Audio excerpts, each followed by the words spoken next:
حضرت علی رضی اللہ تعالیٰ عنہ نے فرمایا، جس کی امیدیں اللہ کے ساتھ ہوں وہ کبھی ناکام نہیں ہوتا۔ ناکام وہ ہوتا ہے جس کی امیدیں دنیا والوں سے وابستہ ہوں۔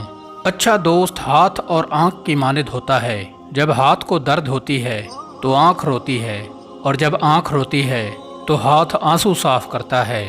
اخلاق وہ چیز ہے جس کی قیمت کچھ نہیں دینا پڑتی، مگر اس سے ہر چیز خریدی جا سکتی ہے۔ جو حق کو چھوڑ کر عزت کا طلبگار ہوتا ہے ذلیل ہو کر رہتا ہے، اور جو حق کے ساتھ دشمنی رکھتا ہے ذلت اس کا ہمیشہ کے لیے مقدر بن جاتی ہے۔ ہتھیاروں سے جنگ تو جیتی جا سکتی ہے مگر دل نہیں، دل تو کردار سے جیتے جاتے ہیں۔ کائنات کی سب سے مہنگی چیز احساس ہے، جو دنیا کے ہر انسان کے پاس نہیں ہوتا۔ عادت پر غالب آنا کمال فضیلت ہے۔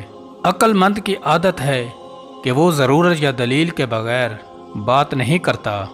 بارش کا قطرہ سیپی اور سانپ دونوں پر گرتا ہے، جبکہ سانپ اسے زہر بنا دیتا ہے اور سیپی اسے موتی۔ جس کا جیسا ظرف ویسی اس کی تخلیق۔ برے ساتھی سے تنہائی اچھی ہے۔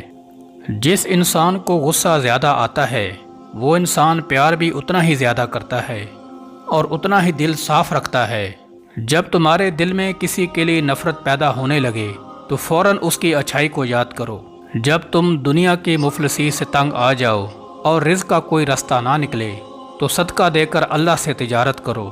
زندگی میں چاہے کتنی بھی خوشیاں ہوں ہمارے پاس، لیکن ہم تب تک خوش نہیں ہو سکتے جب تک ہمارے ساتھ وہ نہیں جس کے ساتھ ہم خوش ہونا چاہتے ہیں۔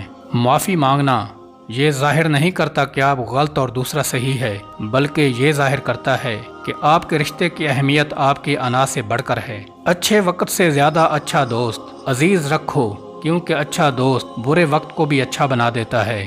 رشتوں کی خوبصورتی ایک دوسرے کی بات کو برداشت کرنا ہے۔ بے عیب انسان تلاش مت کرو ورنہ اکیلے رہ جاؤ گے۔ جب انسان کی عقل مکمل ہو جاتی ہے تو اس کی گفتگو مختصر ہو جاتی ہے۔ حضرت علی رضی اللہ تعالیٰ عنہ سے کسی شخص نے پوچھا، میں بہت کوشش کرتا ہوں کہ صبح کی نماز پڑھوں مگر اٹھا نہیں جاتا۔ حضرت علی رضی اللہ تعالیٰ عنہ نے فرمایا، یہ نیند کی وجہ نہیں بلکہ تم سارے دن میں جو گناہ کرتے ہو وہ تمہاری گردن میں توق، ہاتھوں میں ہتھکڑی اور پاؤں میں بیڑیاں باندھ کر تمہیں اٹھنے نہیں دیتے۔ ایمان اور حیا دو ایسے پرندے ہیں کہ اگر ان میں سے ایک اڑ جائے تو دوسرا خود ہی اڑ جاتا ہے۔ اس شخص کی دوستی پر اعتبار نہ کر جو اپنے اقرار کو پورا نہ کرتا ہو۔